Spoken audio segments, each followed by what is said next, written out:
Are we trying to burn more fat during the hour of exercise? Or are we trying to reduce fat over a chronic period?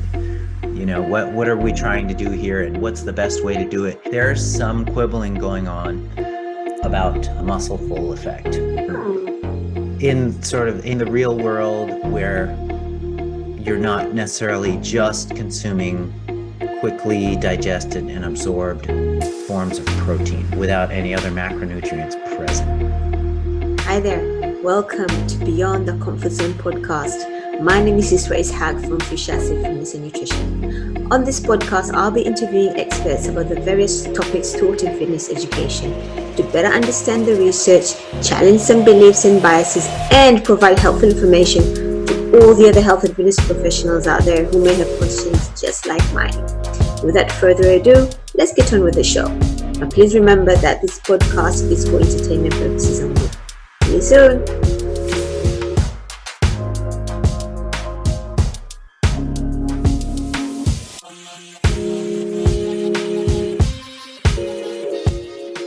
All right, everybody. Hello again to the second part of my conversation with Alan. Now, we are praying today to everything out there that technology doesn't let us down. How are you doing, Alan? Thank you so much for being here again and for making the time to have this conversation with me. I'm doing great, Yusra. Thank you so much for having me on. Always a pleasure speaking with you. Amazing. Okay, so what I was thinking is we could pick up from where we last got interrupted, right? We were talking about how to best maintain muscle mass in Ramadan, where the fasting period is long. In the UK, we usually were looking at between 15 to 18 hours. So I want to maintain my muscle mass. What am I doing, Alan, as far as nutrition and training goes? Yeah, for Ramadan, the main compromise there, other than that big time period where you're not eating, is the not drinking any fluids aspect of it.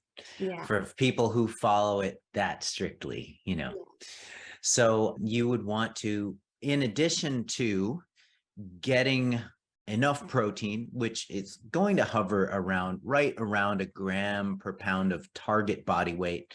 We can fudge up or down from that guideline a little bit, depending on really what your goals are. But that's a simple catch-all target that covers everything pretty well, especially during Ramadan, where you're going to have a tendency to be net hypocaloric by the end of the day and by the end of the week. So keep your protein in place and keep resistance training in place. And so that doesn't mean you have to resistance train every day just because you're fasting every day, but maintain a certain minimum of resistance training volume in order to maintain your muscle mass. You're not going to have the same level of energy to do your full output for your normal training performance. So sometimes it can be looked at as a good opportunity to deload. So you can view the month of Ramadan as a good time to institute a deloading phase where you are either training with about half the intensity or effort that you normally put in, and along with that you can also train with about half of the load or around there that you normally use. And alternatively, you can just cut your normal training volume in half if you don't happen to have the energy to put in your full effort and full volume. But surprisingly, there's a handful of people, bodybuilders, of course, who just train full out through Ramadan. And then it really just kind of becomes a matter of making sure you get enough protein and making sure you hydrate during the feeding window. Yeah, like for me, Ramadan is, I haven't got any energy during the day. So if I'm looking at my workouts, they're going to be after I've eaten, and usually twice, 3 times a week at most. Like you said, it's a heavy deload and just maintenance. All I'm looking for is maintaining the amount of mass that I have and not attempting to increase it, right? One of the common sort of myths that we hear a lot and claims, Alan, especially as Ramadan approaches, is this superior benefit of training fasted, right? So the story usually goes, hey, when you're fasting, your insulin is really low, which means you're going to use fat for energy, which means you're going to lose total body fat. So go for it, right? Mm-hmm. And I know, if I remember correctly, you and Brad and James Krieger, you had published a study where you looked at body composition changes, the differences between fasted and fed. Is that right? Yes. Yeah. Talk to us about that. Gosh, who even knows about the study I did with Brad Schoenfeld and James Krieger on fasted versus fed cardio? How do you even know about that stuff, man? My gosh. Okay, so this was in 2014. I think, yeah. 2014. That's a long time ago, man. Whoa, is that freaking 9 years ago? Yeah. I think so. Wow. So yeah, 9 years ago, we did a study. We recruited college-aged women. So it was one of the first studies where we're actually studying the female population, whereas, like 80% of sports science is done on men. So we tried to break the mold here and try to break the redundancy of just consistently studying men. So it was a relatively short study. So it was a 4-week study, and we compared the body compositional effects of fasted cardio, so steady state, roughly 50 minutes at moderate intensity, that so-called fat burning zone. We compared that in a fasted state, overnight fasted state, versus a fed state. And we controlled all of the variables that we could. We certainly controlled the type of meal that was involved with the intervention. And I set up the diets for all of the participants, and we set protein nice and high at 1.8 grams per kilogram of body weight. And we ran the experiment, and then at the end of it, there were no significant differences in body fat loss, and all of the subjects in both groups retained their lean body mass. And so we directly tested this hypothesis that if you train in the fasted state, you're going to be burning fat for fuel, and then you're going to lose more body fat. But it turns out that when you compare two groups of people and you equate the amount of protein, carbs, and fat that they consume in the course of the day, you equate calories, it literally does not matter whether that breakfast is before the cardio in the morning or whether it's after the cardio in the morning.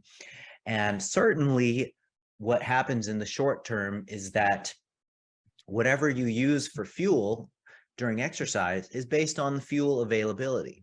So the surrounding meals, particularly the pre-exercise meal, is going to influence fuel availability during training. And so if you train in a fasted state on an empty stomach, then you are going to, in quotes, burn more fat. There's going to be a higher degree of fat oxidation during the training bout. Now, if you train in a fed state, there's going to be less fat oxidation, unless all you ate pre-exercise was fat, then you're going to see some fat oxidation going on. But typically it's a typical breakfast meal is going to be a predominance of carbohydrate and maybe some protein and fat. So there'll be a predominance of glucose oxidation going on. But the moral of the story is, as far as body fat reduction goes, it doesn't matter what goes on fat oxidation wise in a snapshot of time in the day. That it just doesn't matter. It's like what matters ultimately is net fat balance at the 24-hour mark. So net fat balance would be the difference between fat oxidation and fat synthesis.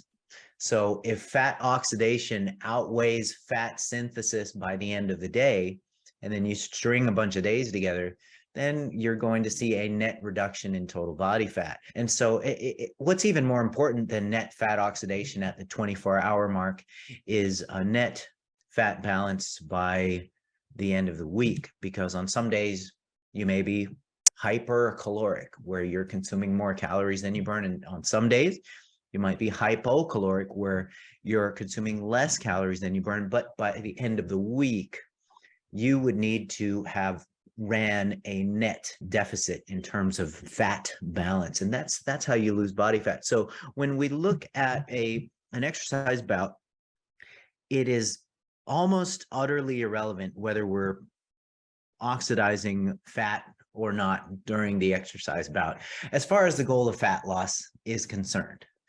And so that's the experiment we ran, and those are the results that we found. And there's a meta-analysis done now by Hackett, and I forgot the name of the other authors, but they ran a meta-analysis on the same thing, and they concluded that, you know what, fasted versus fed training, there's no significant difference on body composition when you're comparing two diets of the same total composition. Absolutely. Are there any situations where that would be helpful, though? Because some of the studies that I read had to do with, it may improve insulin sensitivity for people who are, pre-diabetic and insulin resistant and stuff like that. Okay, so I've heard that many times, and it does not pan out on a chronic basis.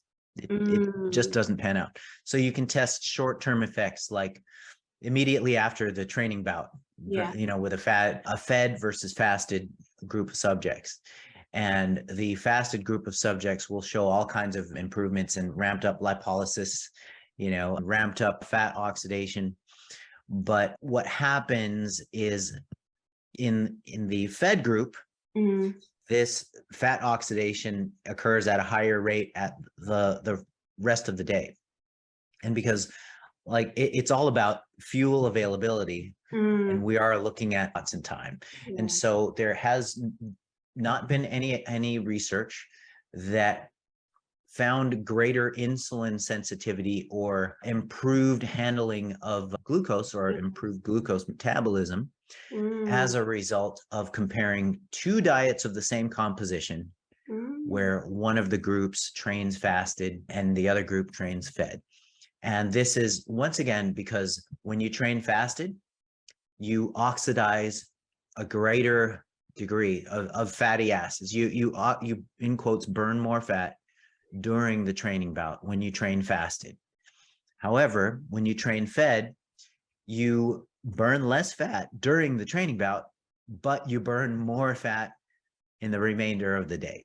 And so it all comes out the same at 24 hours. So that's the important thing. And so you have to weigh the objectives here. Are we trying to burn more fat during the hour of exercise? Or are we trying to reduce fat over a chronic period? What are we trying to do here, and what's the best way to do it? And the answer is, the best way to do it is the way that you can be consistent with. So there are going to be some individuals who just feel better getting up and training, getting up and, have some water, have some fluid of some sort. I don't recommend people just get up and don't drink anything and just start training. But some people do feel better training on an empty stomach, and that's fine. And some people feel like crap if they try to train on an empty stomach, and they don't feel as energetic. They don't have as much work output. If it's a lifting session, it's pretty rare for people to actually feel better with a high volume, high intensity lifting session on a completely empty tank. But there are those few who do. And truly, whichever protocol you go with should reflect the end goal. So if some people are just sort of casual trainees and they want to just gradually kind of get in better shape, then you know what, it doesn't matter, go with what you feel best on. But we'll take somebody who has the goal of gaining muscle. they're not likely going to optimize that goal if they put any limitations on their potential work capacity, their potential lifting capacity, because it's all about being able to increase your total volume load of training over time, over the long term, if you want to actually put on muscle. Yeah, and that segues nicely into my next question. So last time we had a conversation, we spoke about the importance of meal timing and nutrient timing towards weight loss, and the conclusion was, hey, it doesn't matter. Adherence to a hypocaloric diet is what's most important, right? So today, let's talk about muscle building, right? What kind of variations do we want to kind of think about when it comes to meal timing and nutrient timing if the goal is to maximize muscle building? What do you want to think about? Okay. So with muscle building, I like to start off by taking a look at a couple of different populations. Mm-hmm. So the goal, we have that established, it's muscle building. So now we have to ask, okay, what's the population? So what's the goal? What's the population? So the population, if we look at over fat or overweight beginners, then this demographic, they don't necessarily have to push for a caloric surplus. They don't have to pull the strings and make the efforts to make sure they're running, more, that they're consuming more food by the end of the day than they're burning. So it's less urgent with them because they're going to build muscle regardless. And a lot of them will build muscle and lose fat at the same time if they're genuinely beginners and getting on a program. Newbie gains, Alan. We all want to get newbie gains. That's right. Exactly right. They will have the newbie gains, and they will also, if you're talking about people with the excess body fat to spare, then that will reduce as well as they train consistently, and it'll happen over time. And this recomposition effect, where you're gaining muscle and losing fat, it just diminishes over time as you march towards your potential for muscle gain and or fat loss. So, okay, so that's one population. Now we take a look at intermediates to advanced folks. In other words, people who have been training consistently and progressively for,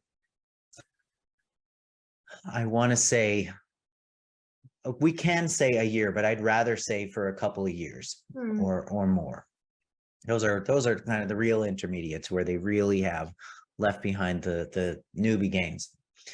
And so now they really have to try, and they really have to pull strings and make special efforts to ensure that those muscle gains happen. And so one of the fundamental things that intermediate folks and advanced folks need to do to gain muscle is to make sure they're running a net hypocaloric condition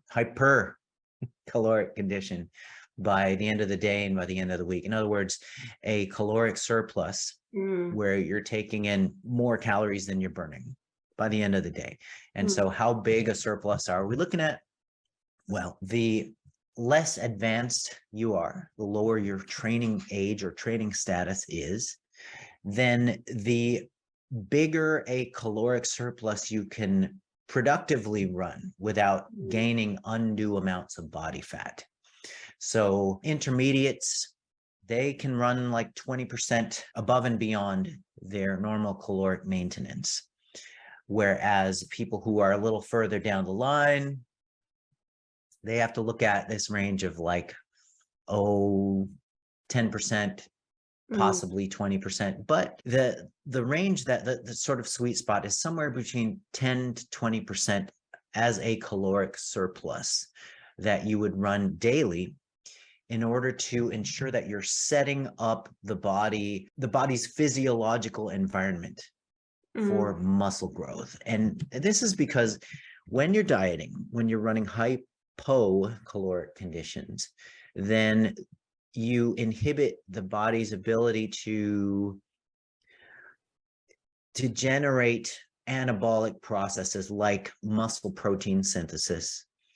And there is less anabolic signaling activity, these certain enzymes whose activity ramps up, and it all dovetails towards muscle growth. So muscle protein synthesis and anabolic signaling. And also when you're running hypocaloric conditions, like dieting conditions, so a caloric deficit, as a lot of people know it as, then you just don't have the energy coming in, the calories coming in, to accommodate escalating amounts of training output.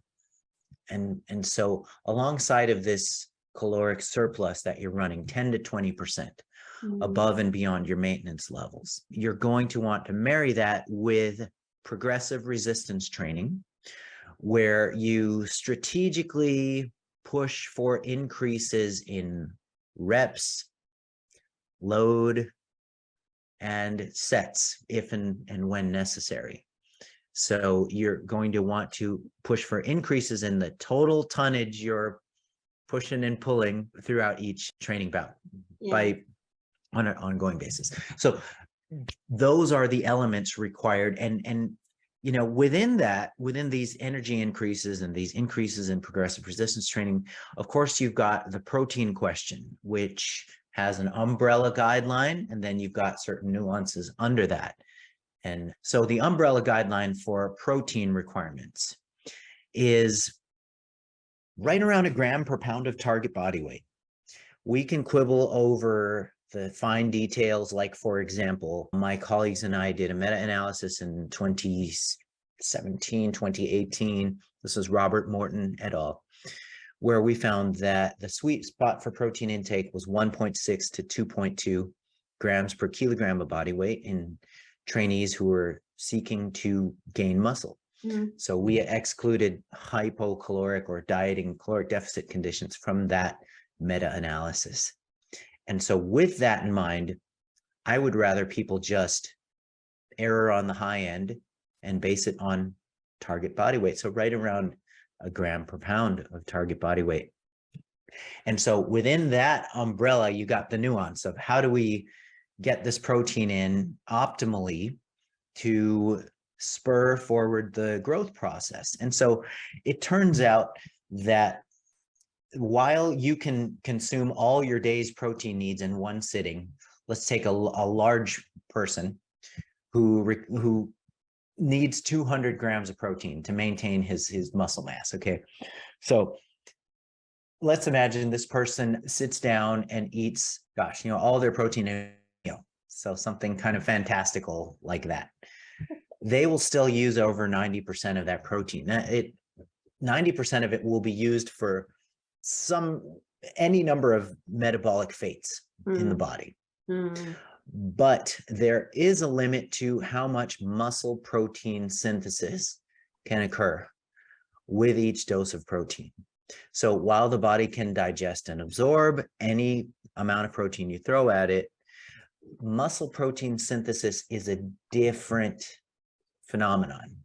And there seems to be a ceiling at somewhere, for most people, somewhere between 30 to about 50 grams. So if you only consume 1 or 2 meals in your day, then you will get 1 or 2 spikes in, and so sometimes it's more like a slope rather than a spike of muscle protein synthesis. And taking a couple of steps back to how muscle grows, it's a matter of muscle protein synthesis over days and weeks and months outweighing muscle protein breakdown. So the cycle of muscle protein synthesis and muscle protein breakdown is called protein turnover, or muscle protein turnover in this case. And so in order to maximize net muscle protein synthesis, you want to be able to just, within reason, try to maximize muscle protein synthesis in the course of a day. And the way that you do that is by hitting doses of protein that maximize the acute muscle protein synthetic response.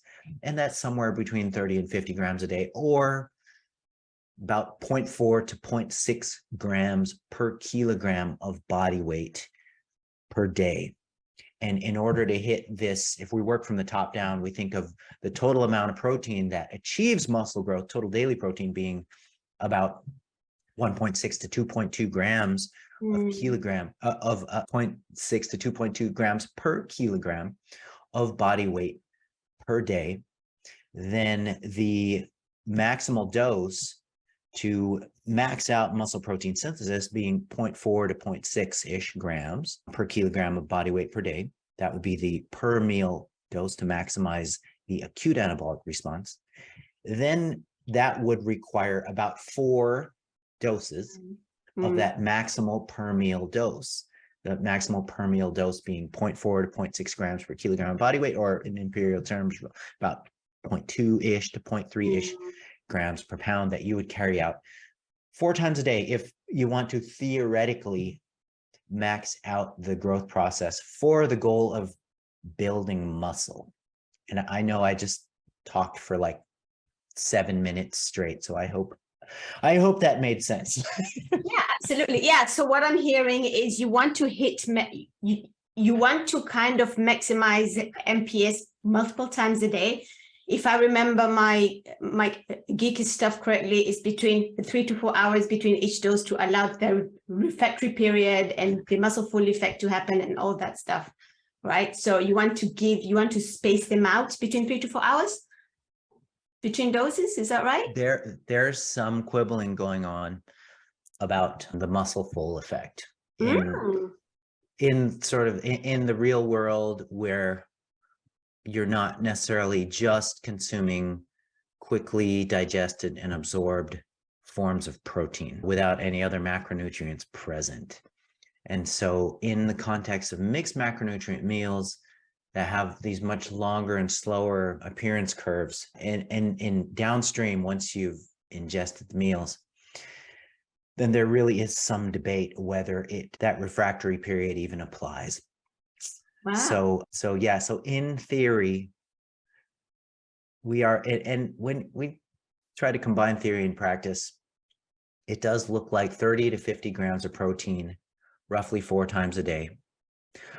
But if we were to run an experiment that compared, let's say, 3 protein feedings a day at, 60 grams of protein, 65 grams of protein, or even 70, depending on how large the person is.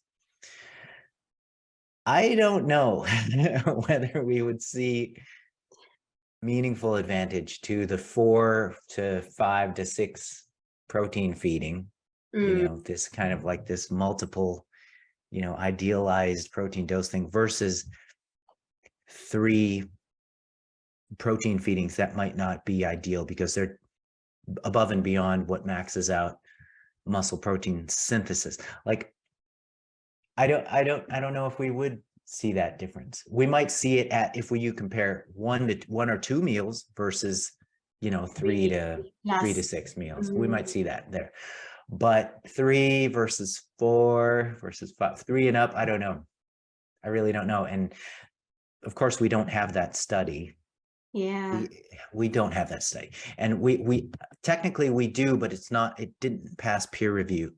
It's a study by Oyvind and colleagues, and it just never made it past peer review, so we can't really cite it. But it showed 3 meals doing either just as good or better than the higher meal frequency for muscle growth. And I don't know how well they controlled calories, and it doesn't really make sense that would have been the case. And maybe that's why it never passed peer review, because the authors really maybe they didn't do a great job of putting the report together.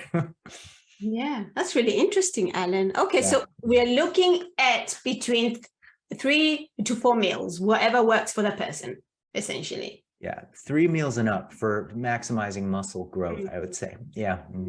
Okay, amazing. Cool. So last time we also had a conversation about the awesomeness of your parents-in-law. Like I'm still inspired by that, right? And the transformations they've had at this age, training at their current age, and really smashing it, right? Which is so awesome. Now, one of the conditions that we see as people age is sarcopenia. So I was wondering if we can talk about what sarcopenia is, what the risk factors are, and what we can actually do to try and combat it or even prevent it if possible. So sarcopenia is age-related loss of muscle mass.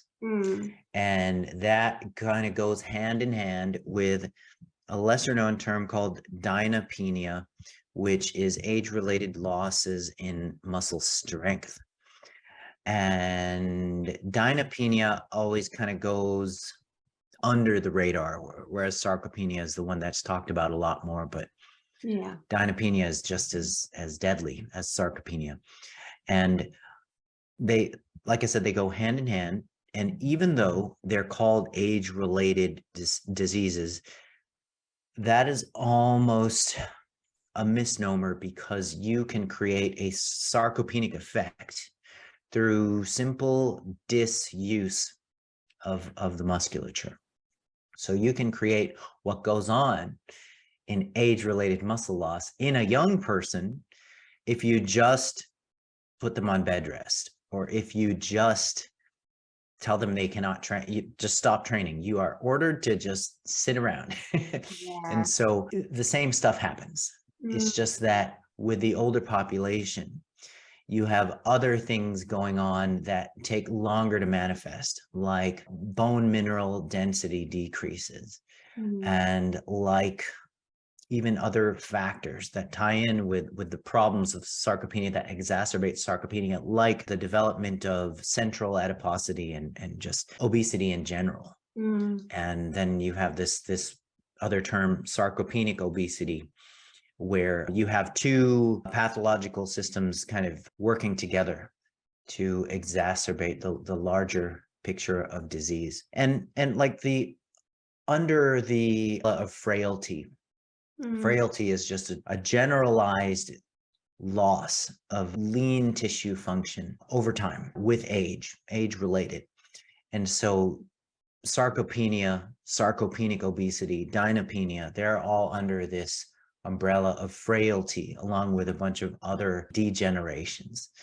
So unfortunately, with the older population, the key is staying mobile and making sure that the musculoskeletal system is challenged and stressed to a healthy degree. And as people get older, as they sort of march towards the golden gates, they're less motivated to move around, either through injury or through disease states. And they're just various factors at play that cause sarcopenia, but it's mostly disuse. That's the key. That is the factor. But and the other crucially, well, disuse is the big one. And then I would say maybe second in line, I hate to put these on a hierarchy, but disuse would be the largest. Second would be a lack of protein intake. So the older population, because they don't have the same digestive faculties as the younger population. So there can be changes that happen at the gut microbiome level that unfortunately cause decreases in proper assimilation of nutrients as people reach advanced age. And so when you combine that with a pre-existent insufficiency of protein intake, so the older and the senior population, the elderly, they consume on average right around the RDA for protein, or a little bit above on occasion. So the RDA for protein is 0.8 grams per kilogram of body weight. And there is a plethora of research. There's a mountain of studies showing that that's not enough to maintain lean body mass, and the minimum required for really any population in the life cycle to maintain good health, good musculoskeletal and cardiometabolic health, is about 1.2, 1.3, some would even say 1.4 grams per kilogram of body weight as a minimum. Yeah. And so anytime that you want to try to optimize these training adaptations and really strengthen the armor of the elderly population against the ravages of father time and aging, then you're really looking at targeting, if and when possible, 1.6 grams per kilogram of body weight as a protein intake. And that is double the RDA. And the establishment of the conventional wisdom establishment freaks out at the idea of 1.6 grams per kilogram. Oh my gosh, that's so much. It's unreasonable to ask the elderly to eat that much. How are you going to get them to eat that much? It can be done, believe it or not. It can be done. So the elderly, their eating patterns, they tend to be either skipping breakfast or just having a conventional breakfast that is like 8 to 10% protein by calories. Yeah. And they have a marginal amount of protein at lunch, and then they have their major amount of protein at dinner. And so if we can just simply beef up the amount of protein at breakfast, and if possible, let's beef it up at breakfast and lunch, or just simply add 2 points in the day where we supplement the diet with, a protein shake. Then we can solve this deficient protein problem amongst the elderly. And then we have to hire some qualified folks to help them learn to exercise. Would leucine supplementation in itself help? Say they're having a meal and then you're just supplementing with extra leucine to make sure that they get enough leucine. It wouldn't be a bad thing, but it wouldn't work as well as having all of the rest of the essential amino acids present.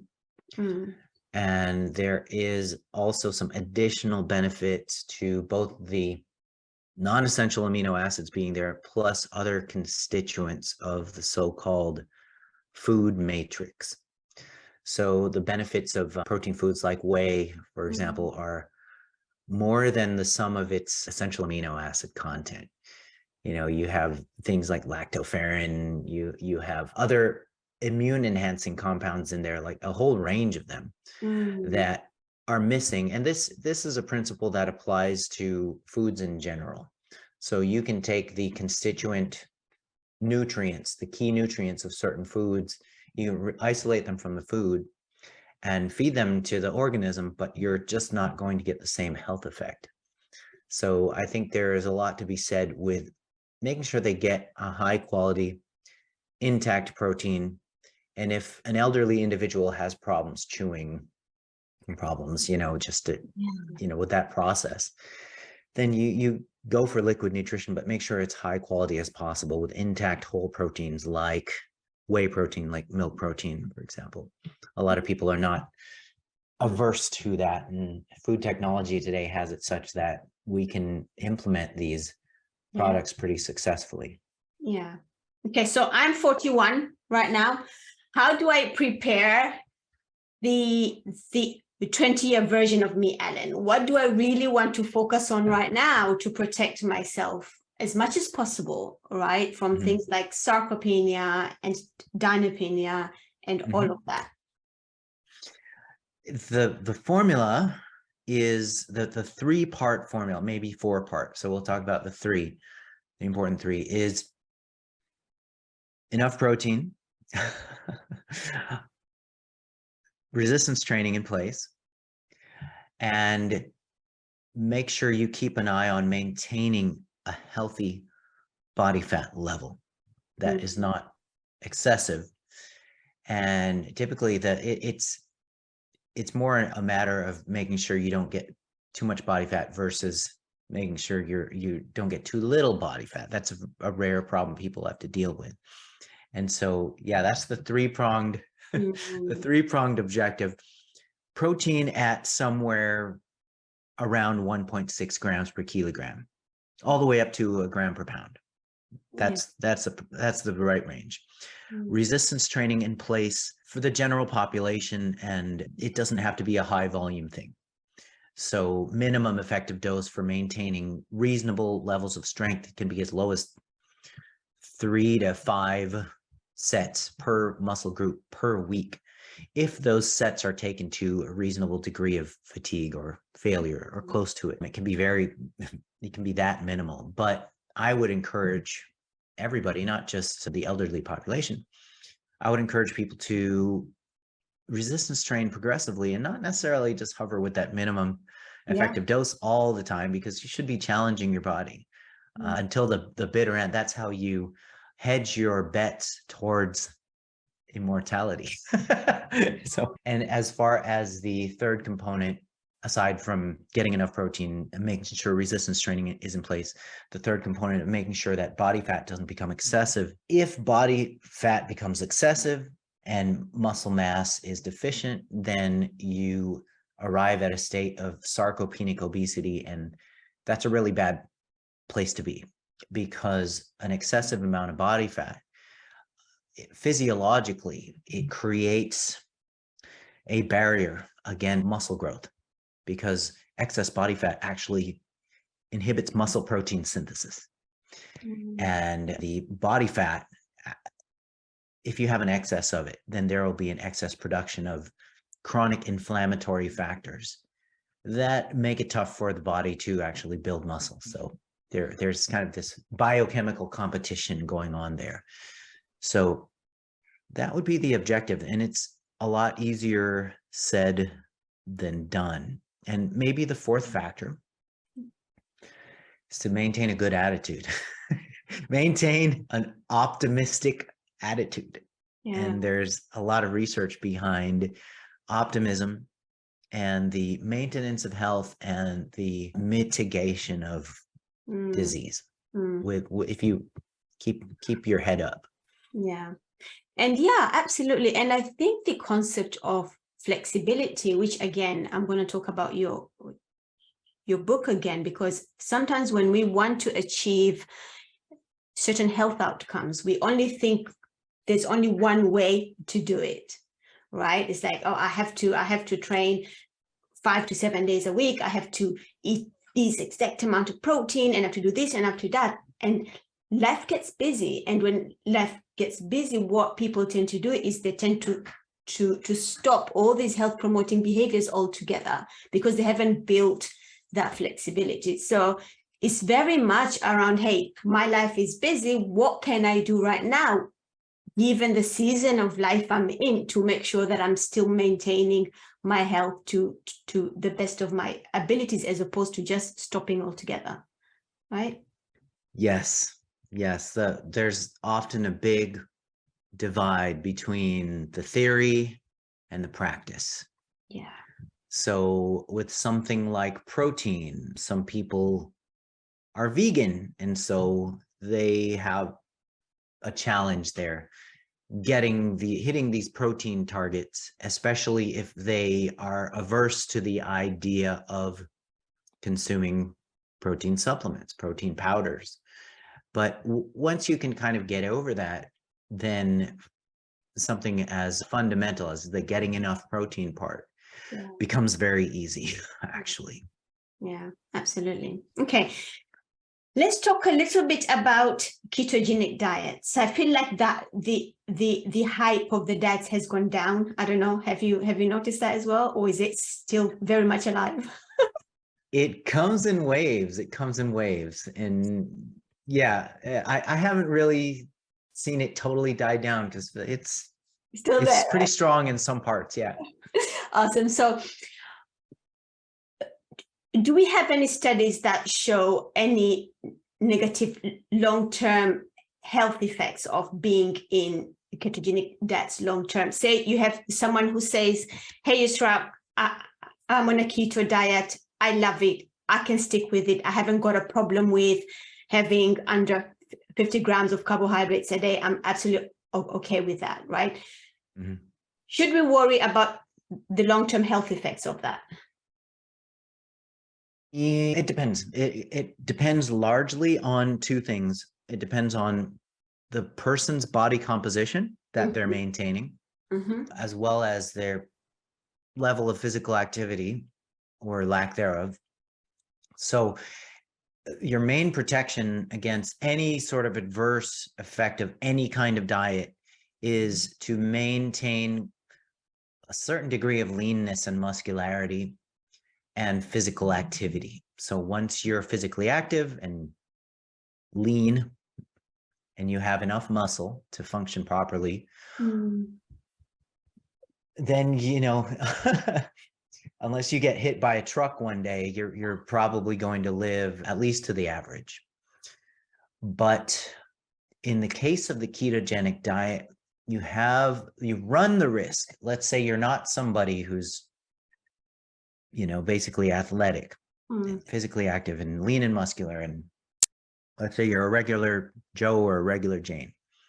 And let's say you're even, maintaining a moderately high degree of body fat. Ketogenic diets can be a health risk depending on the food selection, specifically the fat sources in the diet. So there is a consistent body of evidence showing that certain fats are conducive to atherogenesis, or the development of arterial plaque and heart disease. And it's almost a cliche, the types of foods that would lead to this. So if you can think of fatty, processed land animal fats, that's kind of what it boils down to. Now, interestingly, aside from like bacon and butter and fatty red meat, okay, and spam, let's say processed meats, processed red meats, sausages, hot dogs, full fat, those things are the big culprit. Aside from that, there's some exceptions to the fatty land animal guideline there that you want to keep an eye on and you want to acknowledge. So interestingly, full fat dairy, so full fat whole milk, full fat yogurt, and even cheese, as long as they're not contributing to a caloric surplus that's accumulating and facilitating the gain of excess body fat, they seem to be biologically neutral in terms of heart disease risk. And it can even be helpful as far as other health indexes are concerned. So if we take a look at that group, full fat dairy, with the exception of butter, unfortunately, anybody who loves butter, well, I'm sorry, but we have to pull butter out of this conversation. Yeah. But fermented full fat dairy, particularly, it has a really good batting average in the research for having positive health outcomes, and full fat dairy, like whole milk, like I said, whole full fat yogurt, that stuff, and cheese, even biologically neutral effects on blood lipids and on heart disease risk. So there is nuance to this. And so let's take somebody who goes on keto. Yeah. If they don't load it up with butter, and they don't load it up with land animal fats, especially processed meats, fatty processed meats, and instead they populate their fat allotment with things like extra virgin olive oil, nuts, avocados, seeds, and then of course, they can rotate in some of those high fat dairy foods and use butter judiciously. And on top of that, they need to include at least a moderate amount, not necessarily of, this mountain or abundance of vegetables, but foods that would be plant foods that would be low in available carbohydrate, like non-starchy vegetables. Yeah. They would need to include that stuff in there. And when you can fit it in, you can include 2 to 3 servings of fruit that happens to be low in available carbohydrate, like the berries, for example. Then you can create a healthy ketogenic diet, and you can round that circle of a healthy ketogenic diet if you include fatty fish in there as your protein source. You rotate it in there with whatever other meats that you're having, and eggs as well. And so you can see that the ketogenic diet is kind of a double-edged sword depending on your food selection and your dietary fat sources. So there's kind of an art and a science to achieving that. And also depending on your goals, right? That would matter. Would if I was looking to train really hard and build muscle and stuff like that, would being on a keto diet reduce my ability to do that? Yes, it would. Yes, it would. And the research is very consistent in showing that when two groups are compared, one group is ketogenic and the other group is just this conventional high carb control group. And there are a number of studies now that equate protein between the groups at an adequate amount of protein, like 1.6-ish and even up of protein. And it consistently shows lower muscle mass and lower lifting capacity in the ketogenic diet group. There's actually a meta-analysis out right now, very recently put out by Vargas Molina and colleagues. And they kind of did their meta-analysis wrong. They reported it wrong, because when you look at the individual studies in the meta-analysis, with one exception, all of the studies showed better performance in terms of lifting performance, as well as lean body mass gain or retention in the control group versus the keto. And so, yeah, their reporting was very strange. And I talked about it, and I'm looking at it. I just got done picking the study apart in my research review. So it's fresh in my mind how. Oh, is that in the upcoming research review, or is it? That's looking forward to that. upcoming one. Yeah.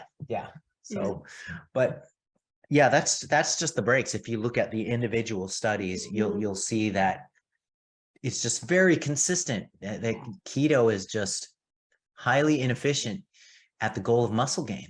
It compromises the process. As you can imagine, you have lower resting glycogen levels, you have lower lifting capacity. And the other thing about ketogenic dieting, at least within the first few months that you engage it, it's highly satiating. And so it blunts your hunger and makes it difficult for people to sustain the caloric surplus necessary to accommodate these escalating training volumes. Yeah. And when I think about it, for me, right, I'm thinking about, okay, I want to, because my aim right now, I want to be 8 years old and be like your father-in-law. Like, this is it. That's so cool. Right. So I'm thinking, okay, is there a benefit to being in a ketogenic diet, knowing that it's going to limit my capacity and ability to age as strong as I want to? I don't know, So I think people have to think about what their goals are, before they kind of decide what diet to stick with long term. Yeah, for sure. And just, observationally, and I think we brought up the blue zones in the last conversation. None of the blue zones are ketogenic, not even close. And so it could be just a product of their default environment, but still there's really no indication that ketogenic dieting is particularly beneficial for optimizing the aging process. Yeah. Awesome. So my next question is, have you jumped in any frozen lakes lately, Alan? Your post cold water immersion? Oh my God, yes, because I wanted to talk about that last time, but obviously we got kicked out, and now is the best time to do that. So talk to us about that. The stories that I hear a lot around cold water immersions is how it boosts your immunity, and of course we don't have the data for that, right? What kind of claims do you often hear around cold water immersions? There are speculations about it boosting immunity, but this effect is very transient and it's not very strong. There are claims of it increasing energy expenditure, which is true. I mean, it does. Anytime you subject your body through conditions that force it to shiver and recover from an extreme bout of cold, that requires some energy expended. And so that part is true. However, the other side of the coin is that there are people with goals of lifting performance goals and people with goals of gaining muscle, and cold water immersion and just general, cold therapy in general, it antagonizes all of the processes involved with muscle growth. So it vasoconstricts instead of vasodilates. So it cinches the vascular structures closed. It inhibits a phenomenon called angiogenesis, which is the creation of new vascular structures. It inhibits muscle protein synthesis, which is fundamental to muscle growth. And it also inhibits anabolic signaling, these anabolic signaling protein activities that is fundamental to muscle growth. And it also decreases strength training performance. It decreases maximal strength capacity. And all of these processes and phenomena dovetail towards increases in muscle size and strength. And it just gets in the way of those things. So we can say that if you don't have any primary goals of gaining muscle size and strength, then cold water immersion is just fine. It's not going to hurt you. And some people enjoy the subjective feeling that they get from it. Some people enjoy the thought of building mental toughness by suffering for a time period, suffer through anywhere from 5 to 15 minutes, you suffer and then you do your suffering and then you continue your day. And there is a consistent demonstration of placebo effect from cold water immersion. And it's really interesting how that works. It does work on a placebo basis, but there have been a handful of studies that have compared it to an in quotes sham therapy or a placebo. And both the placebo and the cold water immersion give the same benefit. And so it is one of those things. It's like, it depends on the goal, whether or not cold water immersion is going to help you or do nothing, or whether it's actually going to inhibit your goals. So that's an interesting topic. And a lot of people are emotionally attached to their daily rituals. They're emotionally attached to the good news or the very positive speculations that they might hear about cold water immersion and getting in that ice bath. And certainly a lot of people are emotionally invested because they paid, let's say $10,000 for a special tub. And the last thing they want to hear is that, okay, you're just getting a good placebo kick from that at best. And at worst, you're actually inhibiting your gains. So I mean, we're humans. We all like our biases confirmed, right? And stuff like that. So when we learn differently, it's like, oh my God, what have I done, right? But yeah, it's an interesting topic, that's for sure. Okay, one last question. What supplements are your go-to supplements, Adam? Okay. Let's see if I can get all of these without forgetting some. At the base of the supplement pyramid, it's not really a supplement. I more consider it a food, because it's a food stuff, And so protein powder. My go-to is whey protein, because it's the best in a number of departments, and it also happens to be the most economical. I mean, you can get fancy, I suppose, and get a blend of whey and casein and maybe be getting the best of both worlds, but the literature as a whole, it shows that there's no meaningful advantage to either whey or casein. So you just get whey, it's a lot less expensive. But if you make things like fluff, like protein fluff, you need to use casein to do it. So if you're going to break out the KitchenAid get that mixer going, then you need to use casein for that. So that's why I have casein in the house. And so the other supplements would be a multivitamin. So multivitamin and slash mineral. Mm-hmm. And that's because it's a no-brainer supplement for covering potential shortfalls micronutritionally. And that's kind of inevitable for reasons of just food quality, declining nutrients in soil, for example, which unfortunately is a real thing. And also just the suboptimality of day-by-day living and food selection, and the way that life corners you into just a suboptimal range and amounts of each diet, especially if you are not on this radical bulking phase where you're able to eat a lot of every food group every day and able to cover all of your bases. So it is a no-brainer to do a multivitamin. So I do that. And I take creatine. So that's 5 grams a day because, I don't know, because I was skinny in my earlier childhood and it traumatized me. That's why I'm on creatine now. And I take vitamin D, D3 specifically, because there's just too much positive literature on getting a certain amount of it. I don't believe in mega hyper dosing D3 to, push my testosterone levels up through the roof and get these hypothetical muscular benefits and stuff, but it's more like a covering my bases thing because I don't spend a lot of time in the sun. And vitamin D3 is sparse in almost everybody's diet. And the next one is magnesium.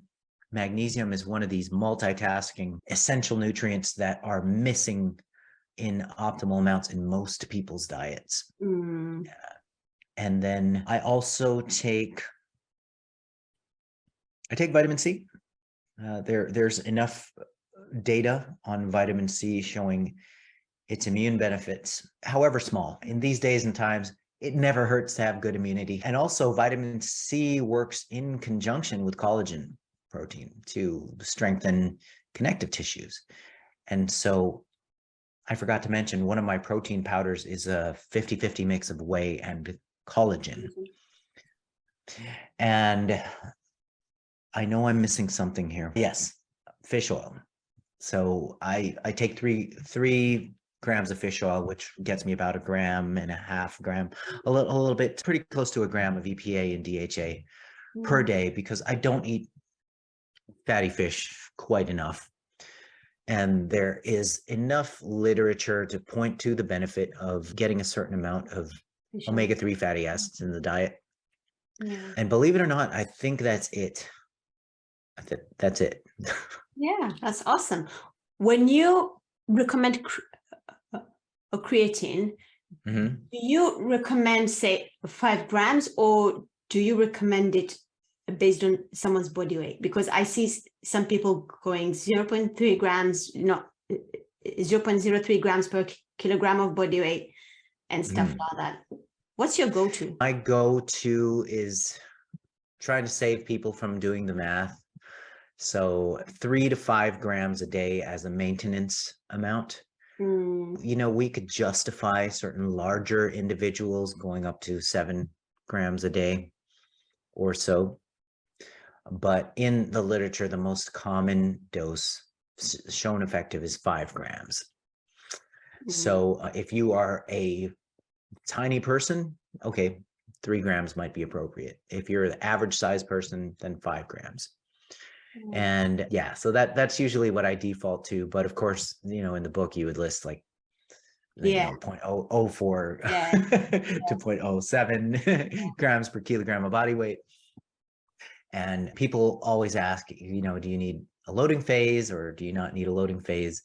And you hit your point of being fully saturated, the muscle stores of creatine being fully saturated at roughly 4 weeks.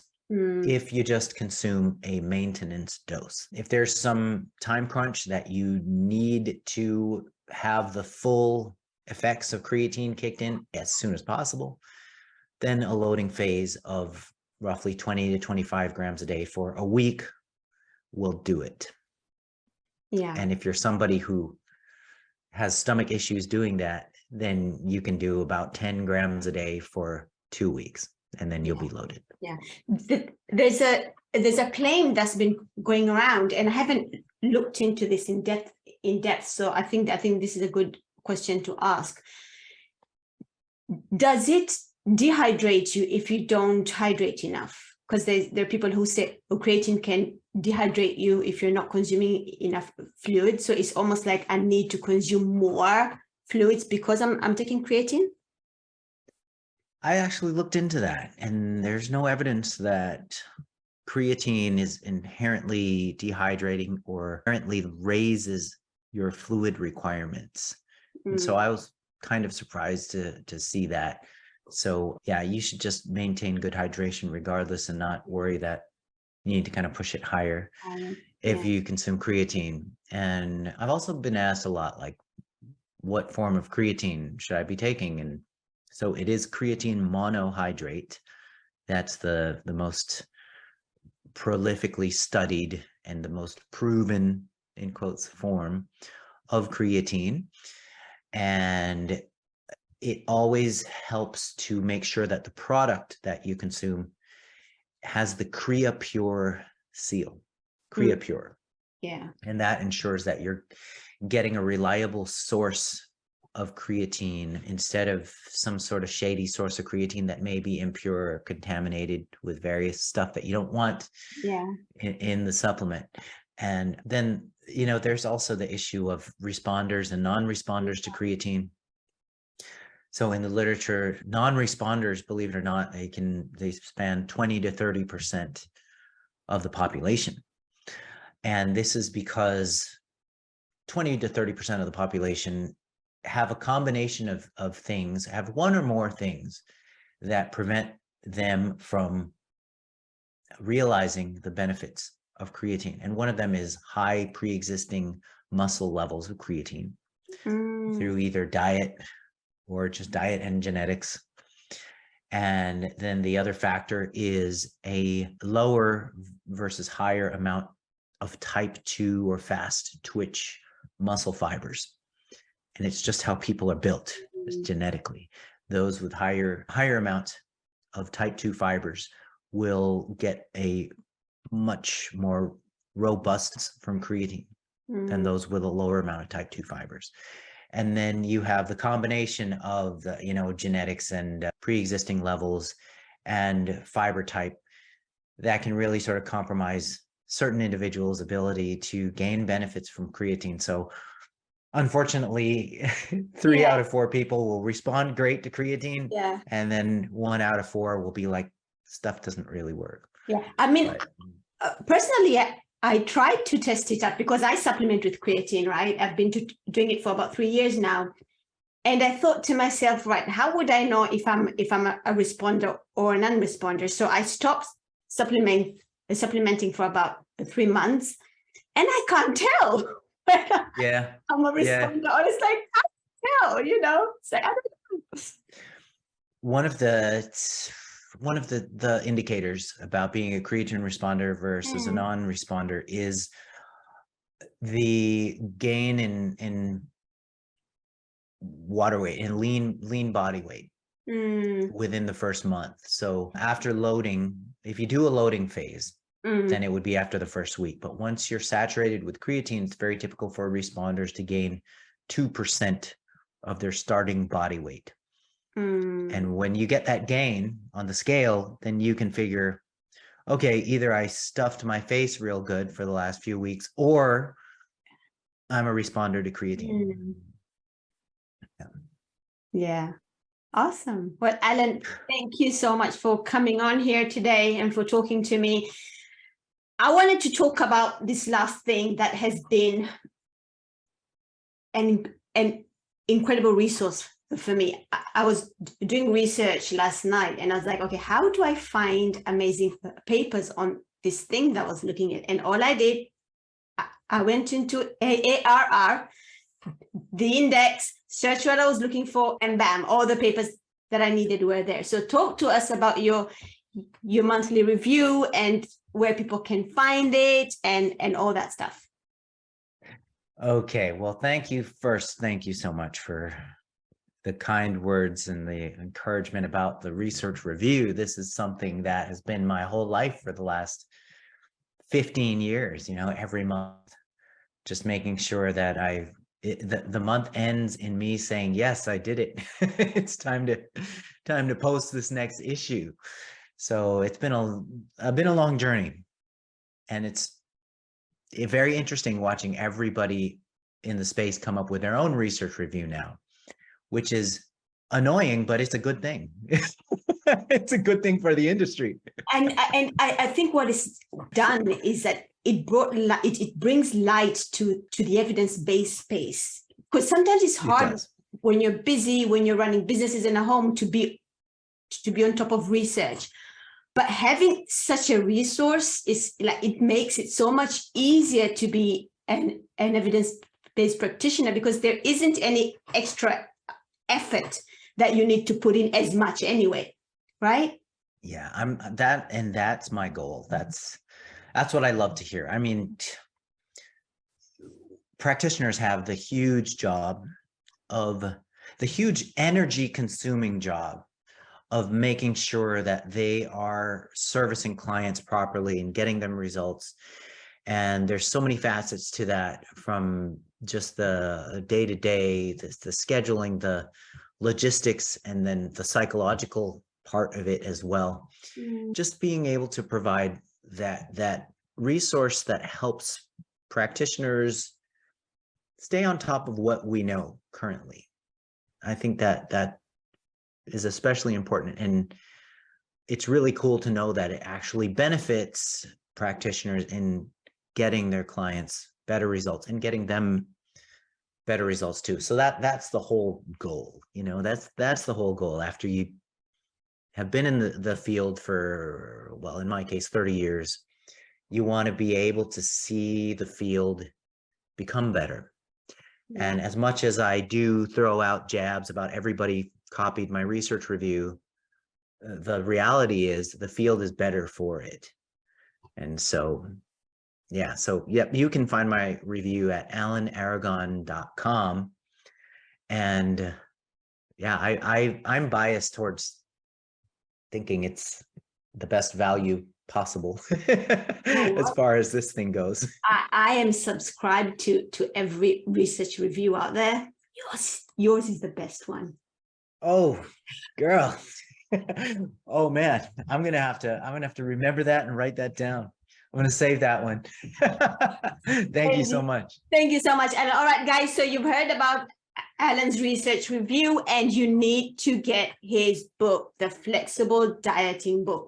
Whether you're a practitioner or whether you're just someone who wants to be healthy and fit and maintain a healthy lifestyle, who has goals, whatever your goals are, your answers are in this book. I'm going to have links up on the podcast show notes of where you can reach out to Alan and grab his stuff and his books and AARR and all that jazz. But for now, Alan, thank you so much.